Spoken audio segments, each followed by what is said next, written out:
আসসালামু আলাইকুম রহমতুল্লাহ। সম্মানিত ভিউয়ার্স, মাওলানা মুহাদ্দিস আবু নসর আশরাফি অর্থাৎ প্রধান মুফাসসির মুহাদ্দিস মাওলানা ওয়াজিন আবু নসর আশরাফির উপরে হামলা হয়েছেন। তিনি চাঁদপুর 1 আসনের পদপ্রার্থী নমিনি জামাত ইসলামের। তার উপরে হামলা হয়েছে। হামলার একটি চিত্র আপনাদেরকে দেখিয়েছি কিঞ্চিত অংশ। কিন্তু কেন হামলা হয়েছে? ঈদের পরে বিভিন্ন প্রোগ্রাম রাজনৈতিকভাবে চলে বাংলাদেশের প্রেক্ষাপট অনুযায়ী বা বাংলাদেশের রীতিনীতি অনুযায়ী। ঈদ পুনর্মিলনী অনুষ্ঠান করে অনেকে, সেখানে হয়েছে ঈদ পুনর্মিলনী হয়েছে, কিন্তু বিএনপি এবং আওয়ামী লীগ যৌথভাবে ঐক্য করে বাংলাদেশ জামাত ইসলামীকে প্রতিহত করেছে এবং হামলা চালিয়েছে। ঈদ পুনর্মিলনী তোমরা করবা কেন? মানে তাদের যে অনুষ্ঠান বা আয়োজন, এই আয়োজনের চমকপ্রদ অবস্থা দেখে বা সেটাকে সহ্য না করতে পেরে প্রতিহিংসামূলক রাজনীতির যে বৈষম্যতা, যে প্রতিহিংসা, যে রাজনীতির যে অবস্থা বাংলাদেশের সে প্রাচীন কাল থেকে চলে আসছে, যে একটা রাজনৈতিক দল আরেকটা রাজনৈতিক দলকে সবসময় প্রতিপক্ষ বানাবে। এই প্রতিপক্ষ বানানোর কারণে আজকে মুহাদ্দিস মাওলানা আবু নসর আশরাফির উপরে হামলা হয়েছে। এর মধ্যে আমরা আবার দেখতে পেয়েছি লক্ষ্মীপুর জামাত ইসলামের জেলা সেক্রেটারি পদত্যাগ করেছেন। কিন্তু কেন? বিভিন্ন কেন নিয়ে, হাজারো কেন নিয়ে উত্তর নিয়ে আপনাদের সামনে আজকের ভিডিওটি। আপনারা যে যেখান থেকে দেখছেন, আমাদের চ্যানেলটি দেখছেন, প্রত্যেককে সুস্বাগত জানাচ্ছি, প্রত্যেককে আমন্ত্রণ জানাচ্ছি আজকের ভিডিওটি দেখার জন্য। সম্মানিত ভিউয়ার্স, আপনারা ভিডিওর কিঞ্চিত অংশ দেখেছেন, আর কিছু অংশ আপনাদেরকে দেখাবো কিছুক্ষণের মধ্যে। আপনারা অবশ্যই দেশে প্রবাসে কাছে দূরে যে যেখানে আছেন আমাদের চ্যানেলটিকে সাবস্ক্রাইব করবেন, সহযোগিতা করবেন, লাইক করবেন অথবা কমেন্ট করবেন। আপনাদের কাজ হচ্ছে আমাদেরকে অনুপ্রেরণা যোগানো। এই অনুপ্রেরণা যোগানো মানে আমাদের ভিডিও বানাতে আরও আমাদেরকে স্প্রিয়া তৈরি করে, স্বতঃস্ফূর্তি তৈরি করে এবং আগ্রহতা তৈরি হয়। যে বিষয়ে আপনাদেরকে বলতেছিলাম যে জামাতের জেলা সেক্রেটারি পদত্যাগ করেছে। কেন করেছে? অনেকে বলছে, অনেকভাবে মন্তব্য করেছে, কিন্তু কি হয়েছে? যেখানে যে ঘটনা ঘটেছে, লক্ষ্মীপুরে জামাতের ইউনিট দায়িত্বশীল একজন মসজিদের ইমাম হাফেজ মাওলানা কাউসার আহমেদ মিলন ভাই, তিনি ইন্তেকাল করেছেন। এবং কেন ইন্তেকাল করেছেন?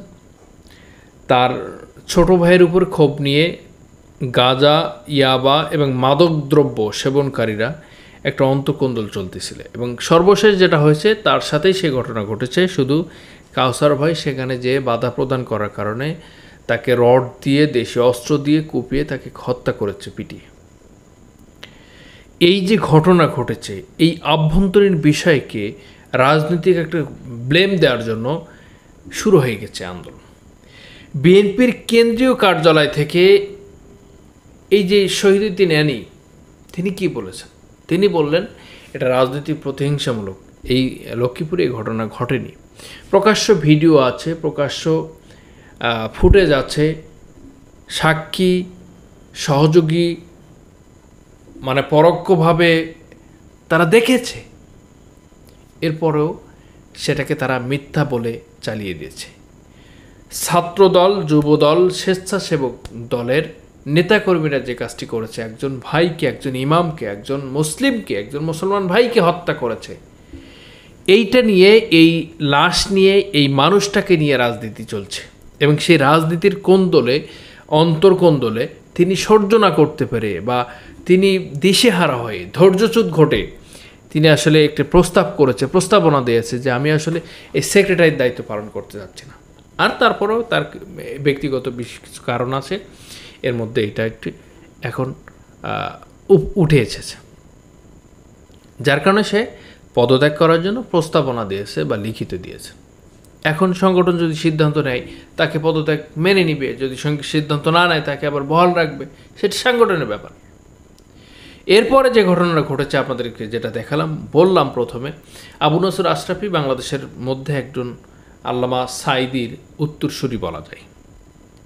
বাংলাদেশের প্রেক্ষাপটে, বাংলাদেশের ওয়াজ বা ওয়াজের ময়দানে, দাওয়াতি ময়দানে, তাবলিগ এবং তাহকিপের ময়দানে তিনি যে অপরিসীম ধৈর্য ধরে মানুষকে দিনের দাওয়াত দিয়ে, পরিপূর্ণ জীবন ব্যবস্থার মৌলিক উপাদান দিয়ে তিনি যেভাবে মানুষের কল্যাণের জন্য, ইসলামের জন্য, রসুলের জন্য এবং আল্লাহর দিন প্রতিষ্ঠার জন্য যিনি কাজ করে, তিনি হচ্ছে মাওলানা আবু নসর আশরাফি, মুহাদ্দিস আবু নসর আশরাফি ভাই। তিনার ওপরে হামলা হয়েছে, এটা বলা যায়।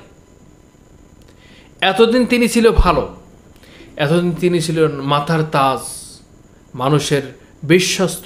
ওই যে আল্লাহ রসুল সাল্লাল্লাহু আলাইহি সাল্লাম 40 বছরের আগে তিনি যখন নবুয়ত পাননি, ইসলামের জন্য কোরআনের মৌলিক দায়িত্ব পালন করেননি, যখন দাওয়াতি কাজ করেননি, মানুষকে সুমহান মর্যাদার দিকে আহ্বান করেন নাই, ততক্ষণ পর্যন্ত রাসূল পাক সাল্লাল্লাহু আলাইহি সাল্লাম আলামিন উপাধি পেয়েছিলেন।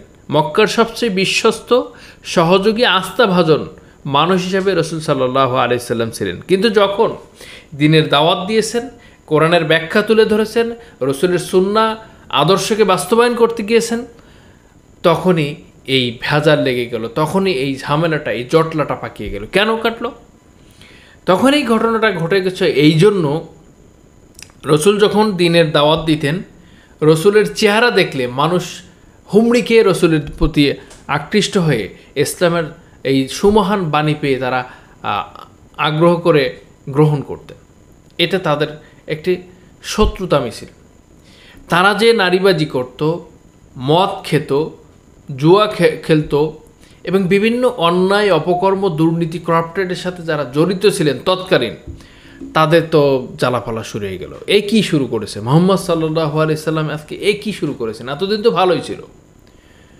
তখন এই আল্লাহর প্রিয় বান্দা, শুধু বান্দা না, আল্লাহর প্রিয় দোস্ত, পেয়ারা হাবিব মুহাম্মদ সাল্লাল্লাহু আলাইহি সাল্লামের উপরে অকাট্য নির্যাতন, জুলুম, অত্যাচার চলে আসলো। রসুল নিজের মাতৃভূমি ছেড়ে, মক্কা ছেড়ে মদিনাতে চলে গেলেন হিজরত করে, এবং আল্লাহর নির্দেশ, আপনি মক্কা ছেড়ে চলে যান। রসুল যাওয়ার সময় মাতৃভূমির প্রতি প্রত্যেকে টান থাকে। রসুল যাওয়ার সময় কি করেছেন? বারবার মক্কার দিকে তাকায়। মাতৃভূমির প্রতি একটা মানুষের জন্য একটা হৃদয়, একটা অনুভূতি, একটা মায়া কাজ করে, একটা মমতা কাজ করে, তা ছেড়ে তাকে যেতে হয়েছে। আর তখন তিনি মক্কার কাফেরদের কাছে, মক্কার মানুষদের কাছে যারা অন্যায়, অবিচার, জুলুম, অত্যাচার করত, তাদের কাছে তিনি শত্রু হয়ে গেলেন। কিন্তু এর আগে কিন্তু বন্ধু ছিলেন, আশ্বস্ত ছিলেন, বিশ্বস্ত ছিলেন, ভালো মানুষ ছিলেন, আলামিন উপাধি পেয়েছিলেন। ঠিক তেমনি আজকে আবু নসর আশরাফি সাহেব যখন ওয়াজ করতেন, দাওয়াতি কাজ করতেন, দাঈলাল্লাহর কাজ করতেন, দাওয়াতি তাবলিগি করতেন, তখন ভালো ছিলেন। কিন্তু সেই কোরআনের প্রয়োগ মানে বাস্তবায়নের জন্য, দিন প্রতিষ্ঠার জন্য, জমিন পরিবর্তনের জন্য, মানুষ পরিবর্তনের জন্য, রসুলের সুন্নাহ এবং বাস্তবায়ন রূপ দেওয়ার জন্য আজকে আবু নসর আশরাফি সাহেব মার খাচ্ছে, তার উপরে হামলা হচ্ছে। তিনি কেন? তিনি কোরআন এবং সুন্নাহর এই আলোকে বাস্তবায়ন করার জন্য নিমিত্তে নিজের জীবনকে, নিজের মরণকে, নিজের সময়কে উৎসর্গ করে ইসলামের জন্য, ইসলামের সুমহান বাণী নিয়ে যখন ঝান্ডাবাহী পতাকা নিয়ে মানুষের কাছে দাওয়াতি কাজ করছেন, তখন ওই যে কাফের, মুশরিক এবং ধর্মবিদ্বেষী, দুর্নীতিবাজ, নারীবাজি, মদখোর, জুয়াখোর এবং ওই যে ফ্যাসিস্টদের, সেই ফ্যাসিস্টটা এখন উঠে পড়ে লেগে গেছে আবু নসর আশরাফিকে হটাতে হবে, তাকে বাধ্য করতে হবে, তার প্রোগ্রামে বাধাগ্রস্ত করতে হবে, তাকে দুনিয়া থেকে সরিয়ে দিতে হবে। এই ধরনের বিভিন্ন পদক্ষেপ নিয়ে আজকে আওয়ামী লীগ এবং বিএনপি একজোট হয়ে আবু নসর আশরাফি হুজুরের উপরে হামলা করেছেন। এটা তীব্র নিন্দা এবং প্রতিবাদ জানায়, তীব্র নিন্দা এবং প্রতিবাদ জানায়। এই জন্য ইসলাম এবং মানবতার জন্য যেই কাজ করবে, যেই দলের হোক না কেন, আমি তার পক্ষে, আমরা তার পক্ষে, মুসলমান তার পক্ষে, এই মুসলিম উম্মাহ তার পক্ষে। সম্মানিত ভিউয়ার্স, আজকে ছোট্ট করে আপনাদেরকে এই বাণীটি শোনালাম, এই কথাগুলো শোনালাম। যে বিষয়টা আপনাদের কাছে কেমন মনে হয়েছে, কি আসল বিষয়, আদ্যপান্ত বিষয়টা আপনারা অবশ্যই জানিয়ে দেবেন। আপনারা অবশ্যই কমেন্ট করে আমাদেরকে জানিয়ে দেবেন। আসসালামু আলাইকুম ওয়া রাহমাতুল্লাহি তাআলা ওয়া বারাকাতুহু।